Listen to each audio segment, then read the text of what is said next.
Hello दोस्तों, study the vision से मैं नीरज मिश्रा। दोस्तों, हम लोग भारत के भौतिक प्रदेश पर चर्चा कर रहे हैं और भारत के 4 भौतिक प्रदेश हैं जिस पे हम लोग बात कर चुके हैं। एक बार उसका रिवीजन कर लेते हैं। उत्तर का जो पर्वतीय क्षेत्र है, एक भौतिक प्रदेश यह है। उत्तर का जो पर्वतीय क्षेत्र है, यानी कि बात करें तो यह पूरा पर्वतीय इलाका है जो उत्तर का है। यह पूरा जो भारत का है, यह पूरा पर्वतीय इलाका है। तो यानी कि उत्तर का पर्वतीय क्षेत्र, उत्तर का पर्वतीय क्षेत्र, यह हम लोग पहला भौतिक प्रदेश देख लिए थे। दूसरा, यह जो भारत उत्तर का विशाल मैदान है, यह पूरा इलाका जो उत्तर का विशाल मैदान है, यह दूसरा भौतिक प्रदेश हम लोग चर्चा कर लिए थे कि उत्तर का विशाल मैदान, उत्तर का विशाल मैदान, यह आपका दूसरा भौतिक प्रदेश है। और दोस्तों, सबसे बड़ी बात है कि यह जो तीसरे की बात किया जाए तो यह जो आपका तीसरा वाला इलाका आपको यह दिख रहा है, यह पूरा इलाका, यह आपका प्रायद्वीपीय भारत है। प्रायद्वीपीय भारत या प्रायद्वीपीय पठार कर लीजिए, यह आपका तीसरे नंबर का भौतिक प्रदेश हो गया। और चौथे पे जो हम लोग चर्चा किए थे, यह जो आपको तटीय मैदान दिख रहा है, यह आपका चौथे नंबर का भौतिक प्रदेश है, जिसमें हम लोग अंडमान निकोबार द्वीप समूह को, लक्षद्वीप को और दादर नगर हवेली और दमन द्वीप को भी इंक्लूड कर देते हैं। यानी कि भारत में जितने भी द्वीप समूह हैं, इसको इस तटीय मैदान के साथ सम्मिलित कर लिया जाता है। इसलिए भारत के पास टोटल कितने भौतिक प्रदेश है? 4 भौतिक प्रदेश है। कहीं कहीं 6 मिलता है, और जहां जहां 6 मिलता है, यह जान लीजिएगा कि इस द्वीप समूह को वो अलग कर देता है। द्वीप समूह को क्या कर देता है? अलग कर देता है। और साथ में राजस्थान में हम लोग एक मरुस्थल देखते हैं, थार का मरुस्थल। कौन सा? थार का जो मरुस्थल है, इनको इंक्लूड कर देता है। यानी कि 5वें नंबर पर बात करें तो द्वीप समूह हो जाता है, द्वीप समूह हो जाता है। और 6वें पर बात किया जाए तो मरुस्थलीय क्षेत्र, जहां जहां भी मरुस्थल मिलेंगे उसको शामिल कर लिया जाता है मरुस्थलीय क्षेत्र।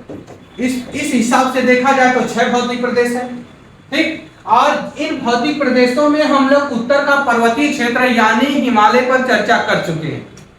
पिछली जो हमारी सीरीज चल रही है, हिमालय की पूरी सीरीज हम लोग समाप्त कर चुके हैं।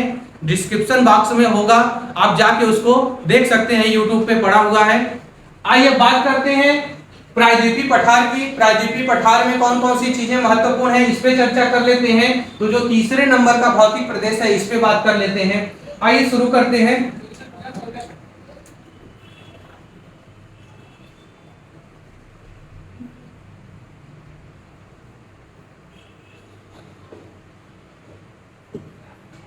यहां पर थोड़ा सा ध्यान दीजिएगा कि जो यह प्रायद्वीपीय भारत आपका है, तीसरा जो भौतिक प्रदेश आपको मिल रहा है प्रायद्वीपीय भारत, यानी कि यह जो प्रायद्वीपीय भारत का इलाका है, यह पूरा आपका असम मेघालय तक फैला हुआ इलाका है। यह पूरा इलाका देखिएगा, यह पूरा इलाका आपका है प्रायद्वीपीय भारत का। अब इस प्रायद्वीपीय भारत में बात किया जाए तो यहां पर एक पर्वत श्रृंखला है। यहां पर, अरे सॉरी, थोड़ा सा, यह पूरी पर्वत श्रृंखला,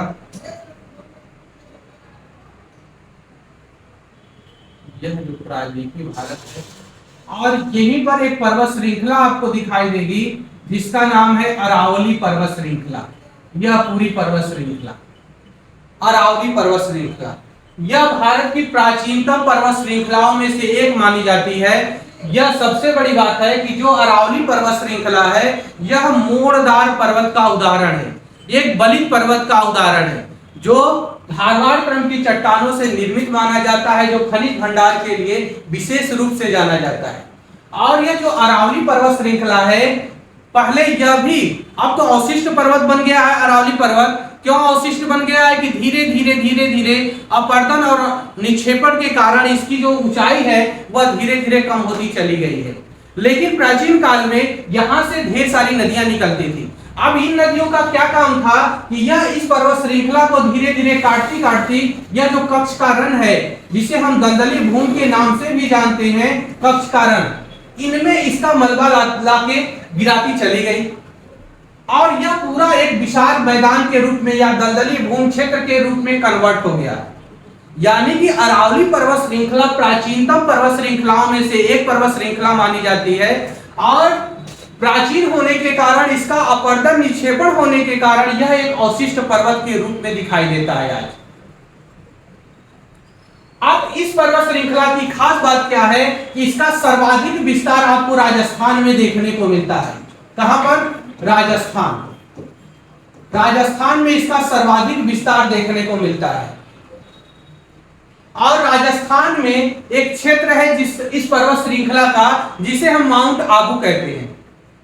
राजस्थान में उदयपुर जिले के आसपास वाला इलाका है जिसको हम माउंट आबू के नाम से जानते हैं। माउंट आबू के नाम से जानते हैं।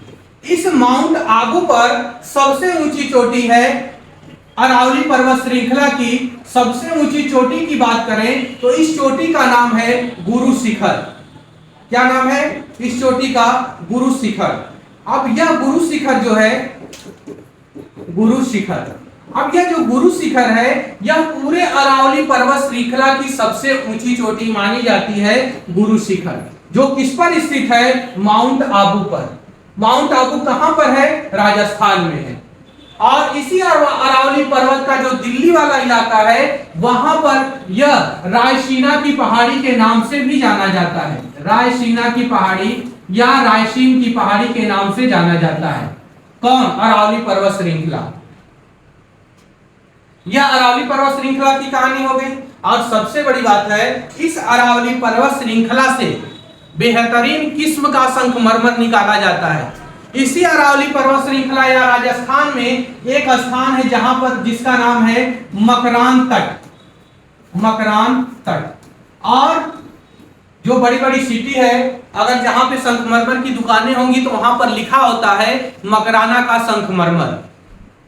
यह संगमरमर विशिष्ट संगमरमर माना जाता है। यानी कि यह कहा जाए तो गलत नहीं होगा कि यह जो प्राचीनतम पर्वत श्रृंखला है यह बेहतर किस्म का संगमरमर प्रदान करता है।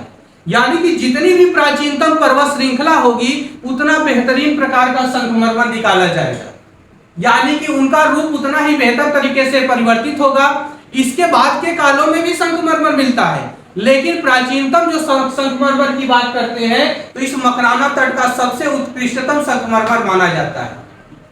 भेड़ा घाट एमपी में है, भेड़ा घाट वाला इलाका है, यहां से भी संगमरमर निकाला जाता है, लेकिन यह विंध्यन क्रम और कुडप्पा कालीन चट्टानों से निर्मित होता है। यानी कि जो अरावली पर्वत श्रृंखला है उसके बाद के काल में यह पर्वत श्रृंखला निर्मित हुई, इसलिए इससे बेहतर प्रकार का, भेड़ा घाट से बेहतर प्रकार का जो संगमरमर निकाला जाता है वह मकराना तट से निकाला जाता है।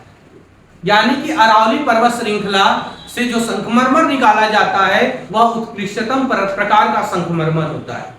ठीक, तो यहाँ पर हम लोग बात कर लिए अरावली पर्वत श्रृंखला की। जो दक्षिणी उत्तरी सीमा है उसको रायसीना पहाड़ी के नाम से जाना जाता है, जो दिल्ली के आसपास वाला इलाका है। अरावली पर्वत का सर्वाधिक विस्तार कहां पर है? राजस्थान में है। अरावली पर्वत का कुछ क्षेत्र है जो माउंट आबू के नाम से जाना जाता है, और इसी माउंट आबू पर स्थित है सबसे ऊंची चोटी जिसका नाम है गुरु शिखर, जिसका विस्तार गुजरात से लेकर दिल्ली तक मिलता है। यह हो गया अरावली पर्वत श्रृंखला। अब बात किया जाए तो यहीं पर है विंध्यन क्रम की चट्टान। यह पूरा इलाका है विंध्यन पर्वत श्रृंखला का इलाका है। अब विंध्यन पर्वत श्रृंखला की बात करें तो यह पूरा सतपुड़ा और विंध्यन श्रृंखला का पूरा यह इलाका माना जाता है। और यह एक भ्रंश घाटी का उदाहरण है, या भ्रंश निर्मित पर्वत श्रृंखला भी माना जाता है इसको। और सबसे बड़ी बात है यह जो सतपुड़ा रेंज है, विशेष रूप से यह महत्वपूर्ण है सतपुड़ा रेंज। इस सतपुड़ा रेंज की बात करें तो सतपुड़ा रेंज की सबसे ऊंची चोटी है धूपगढ़। इस सतपुड़ा रेंज पर एमपी में बात करें, मध्य प्रदेश में, कहां पर? मध्य प्रदेश में बात किया जाए तो इसकी सबसे ऊंची चोटी है धूपगढ़। अब यह धूपगढ़ सतपुड़ा पहाड़ी की सबसे ऊंची चोटी है। पूरी सतपुड़ा श्रृंखला की सबसे ऊंची चोटी कौन सी है? धूपगढ़ है। अब यह धूपगढ़ किस पर स्थित है? तो यह सतपुड़ा का इतना इलाका महादेव पहाड़ी के नाम से जाना जाता है। महादेव पहाड़ी के नाम से जाना जाता है। और इसी महादेव पहाड़ी की सबसे ऊंची जो चोटी है उसी का नाम है धूपगढ़। और यह धूपगढ़ पूरे सतपुड़ा रेंज की सबसे ऊंची पर्वत श्रृंखला मानी जाती है, सबसे ऊंची चोटी मानी जाती है। और दूसरी सबसे ऊंची चोटी की बात करें तो विंध्याचल रेंज, इसी का एक पार्ट है विंध्याचल रेंज, और इसकी सबसे ऊंची चोटी है अमरकंटक। अमरकंटक यह दूसरी सबसे ऊंची चोटी मानी जाती है। सतपुड़ा और विंध्यन की बात करें तो विंध्यन की सबसे ऊंची चोटी अमरकंटक मानी जाती है। विंध्याचल रेंज की सबसे ऊंची चोटी कौन सी है? अमरकंटक मानी जाती है। सतपुड़ा की बात करें तो सतपुड़ा की सबसे ऊंची चोटी है धूपगढ़, जो किस पर स्थित है? महादेव पहाड़ी पर। और इसी धूपगढ़ के पास एक स्वास्थ्य से संबंधित या घूमने से संबंधित एक विशेष प्रकार का पर्यटक स्थल माना जाता है, जिसको कहते हैं पंचमढ़ी। पंचमढ़ी यह विशेष रूप से पर्यटक स्थल है, लोग घूमने के लिए यहां पर जाते हैं। यहां पर यदि किसी को मौका मिलेगा तो जरूर घूमिएगा, क्योंकि बहुत ही अच्छी जगह है पंचमढ़ी, जो कहां पर स्थित है? इसी महादेव पहाड़ी पर स्थित है। और इसी महादेव पहाड़ी से हम धूपगढ़ तक यात्रा कर सकते हैं। इस महादेव पहाड़ी से हम लोग जाते हैं धूपगढ़ पहाड़ी को देखने के लिए।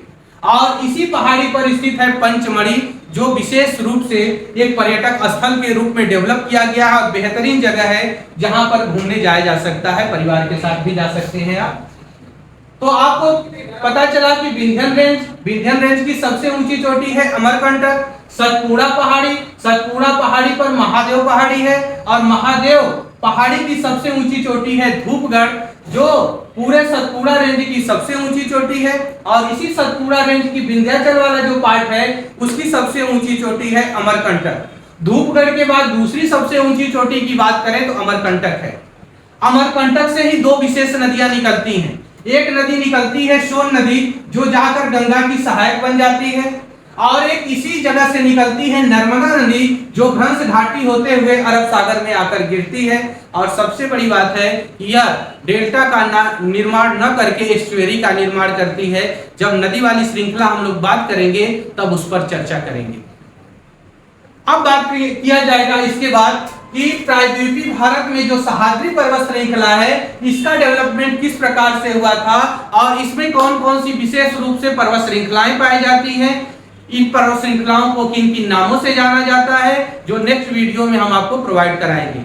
धन्यवाद दोस्तों।